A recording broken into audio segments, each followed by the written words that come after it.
Last year, I completely overhauled my room to set it up so I had 3 completely different, fully mic'd drum sets ready to go at any time. And it's really been a game changer for me in terms of being able to just immediately access a really wide range of sounds, tones, vibes, and to work with multiple clients at the same time on different kits without having everything dependent on one setup, you know, one set of mics and one set of drums that's constantly changing in between takes. Now, a year later, I kind of realized that when I was setting that up, I was just adding preamps and throwing mics up and just trying to get up and ready. It's time to really look at what I'm doing with my preamps, what I'm doing with my monitor section, and my patch bay, which has kind of been a mess. So the goal for my monitoring setup is to just get the simplest, cleanest, direct sound I can. I'd like to be able to turn the subwoofer on and off, which I can't do right now. And I have a pretty complicated system that if anyone were to reconfigure, I'd probably be lost. So I just want to make it as simple to use as possible. The patch bay, I'd like to be able to access all my preamps at any given time, sitting at the control desk without having to run a bunch of wires and deal with messes behind the preamp rack. That's no fun. And finally, for the preamps, I want to make sure that I'm really getting the best tone I possibly can from that setup, and that each individual kit A, B, and C, has the right preamps for the job. So I have a pile of stuff to set up, a whole bunch of cables to organize and relabel, and a bunch of work. Let's get started. This is my studio slash office slash YouTube viewing desk. And I've been using the SSL6 as the centerpiece of my system for a while. It's been great. I've gotten a ton of use out of it. It can do a whole bunch of things. Actually, it does way more than I'm using. And it's also pretty complicated to figure out. My good friend Cooper Anderson set it up for me. And basically, if somebody came in and moved all the knobs and pushed all the buttons, I don't know that I would actually know how to put it back together for the functional use that I need, which is pretty basic.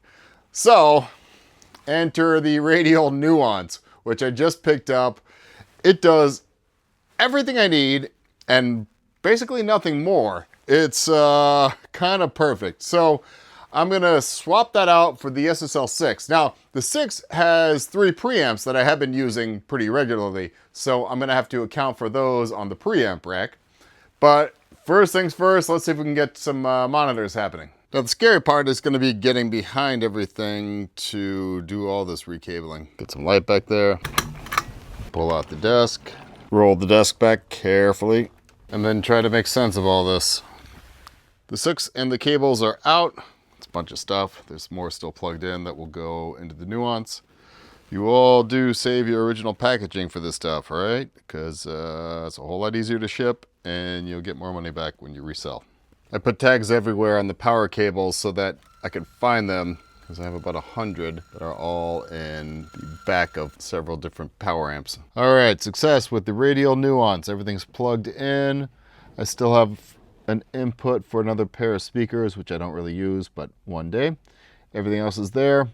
The sub, the aux, headphones. All right, we have audio. I'm using the aux channel to feed my headphone amp, which I rarely use.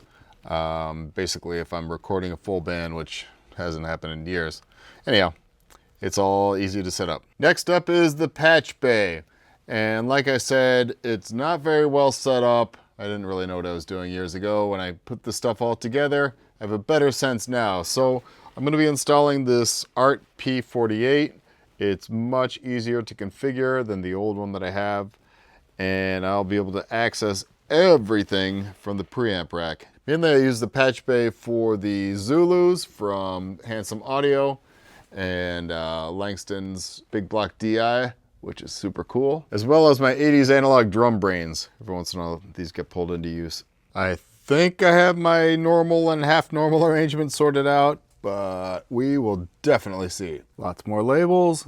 It's been a couple hours, but I have the patch bay completely wired aside from the inputs from the new preamp, which I'll get to in a minute.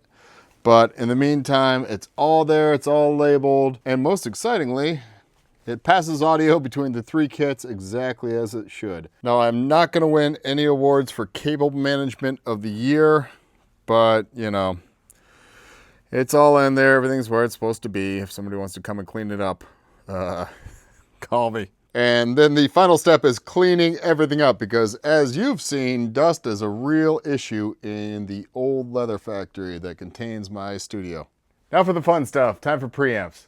I've had a whole bunch of preamps over the decades, all sorts of inexpensive and very expensive stuff. This is what I've ended up with. My setup is 2 channels of the Sebatron VMP 4000E. These are 2 preamps and are very versatile. I have 2 channels of the Daking Mic Pre 4, which are just classic workhorse preamps. And most recently, the RME 12 mic, which is 12 mics plus converter. And I'm a huge fan of RME stuff. The arrangement has kind of grown just organically over the years. You know, I had a bunch of stuff. I got the Sebatrons, I love them.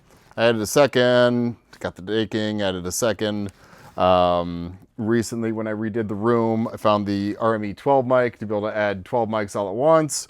And that was pretty much game changing in terms of being able to get my 3 setup going. I had a couple of extra inputs, and so I was using the Black Lion Auteur DT, the little single channel, which is really cool. And then I had 3 channels on the SSL6, 2 main full channels, and then a third, the talkback mic, which had the listen mic compressor, which was kind of cool for the sort of Phil Collins sound. So I need to replace those 3 channels from the 6, and instead of just getting, I don't know, 3 more channels of the Auteur DT, I ended up just getting an Auteur Quad. This is from Black Lion Audio.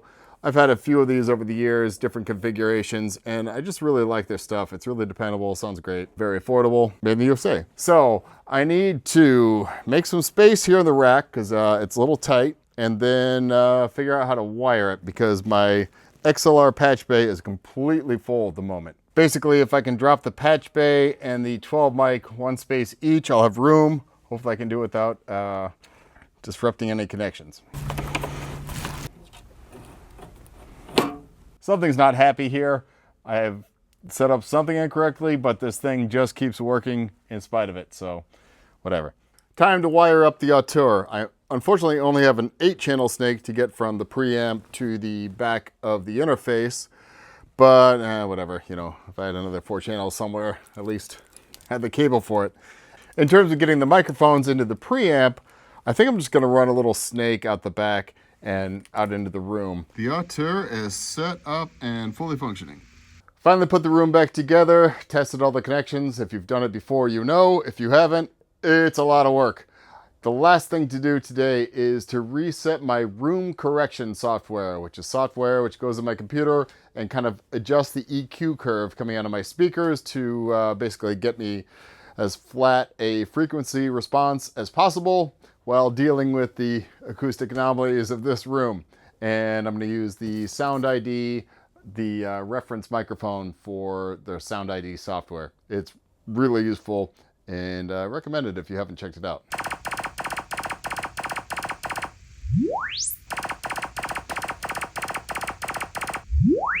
And here's what my particular curve looks like. It's time to do some preamp sorting. As I mentioned, I have 3 different kits that are fully mic'd and ready to go at a moment's notice. They are Kit A, which is all clean, modern, punchy, direct sounds.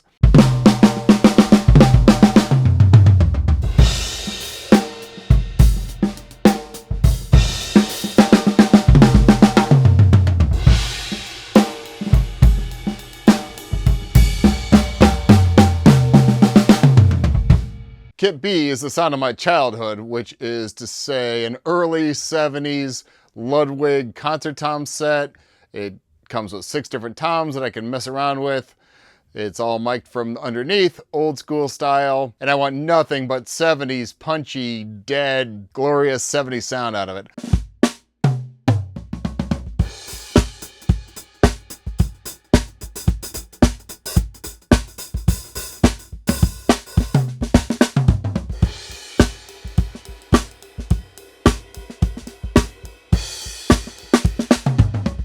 I also use this kit all the time for modern stuff because those really dead, dry, upfront drum sounds are really popular these days too. And finally, Kit C switches around a lot. It's set up currently for kind of a breakbeat thing.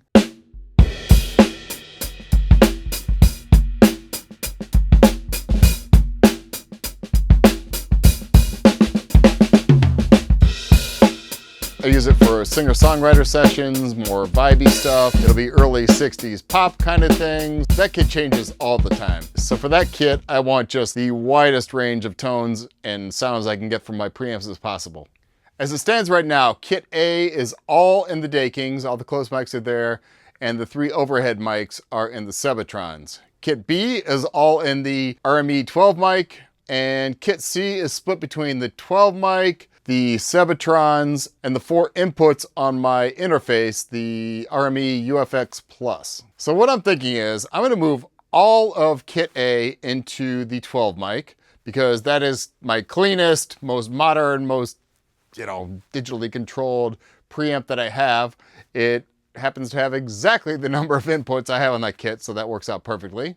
I'm gonna put all of Kit B into the Dakings because the Daking preamps are heavily inspired by 70s preamp designs from Britain and America. Seems logical. And Kit C, I'm gonna put all into the Sebatrons because those Sebatrons have a lot of options in terms of how hard you hit the tubes, and it also has some EQ options, which are really useful. Here's the plan. I'm gonna record these 2 different ways. First with the preamps that I set up, a while ago, however they sound. And then second, I'm just gonna move the mic cables from one preamp to the other to, sort of consolidate the new arrangement. Then I'm going to match the levels as carefully as I can, match the phase relationships, so kick in hits at, -3 in the 12 mic, and now it's going to hit a -3 in the Daking, etc., etc. The only plugin I'm going to use is Auto Align by Sound Radix, which I swear by, and if you're recording drums or anything with more than one microphone on the source, you have to have that plugin. I'm a huge fan, have been for a very long time. And all that's doing is just going to make sure that every single track is exactly phase aligned with all the others to just get the cleanest, clearest version of the difference between the preamps in this new shootout. All right, enough babbling, let's hear it.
I'm really curious to hear your thoughts in the comments.